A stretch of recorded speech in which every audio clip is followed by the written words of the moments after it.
শুভ সকাল বন্ধুরা, তোমরা কেমন আছো? আমি তো ভালো আছি। দেখো তোমাদের মাঝে চলে এলাম এক কাপ চা নিয়ে, আর এই একটা রুটি খেয়ে কাজে বার হব। আজকে মহাষষ্ঠী, ভেবেছিলাম ছুটি নেব, কিন্তু আজকের থেকে পাবো না।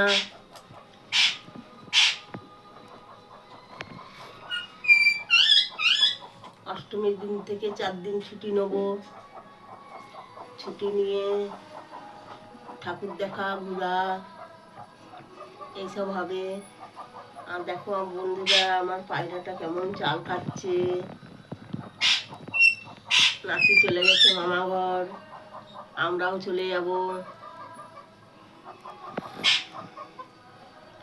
আদা দিয়ে লাল চা খুবই ভালো, আদা তেজপাতা দিয়ে লাল চা খাওয়া খুবই ভালো, অম্বল গ্যাস হয় না, খুবই সুন্দর। তো বন্ধুরা, আমার চা খাওয়ার ভিডিওটা কেমন লাগলো কমেন্টে জানাবে। আজকে রেডি হয়ে গেছি, এই চা খেয়ে বার হয়ে যাব। তো বন্ধুরা, টাটা।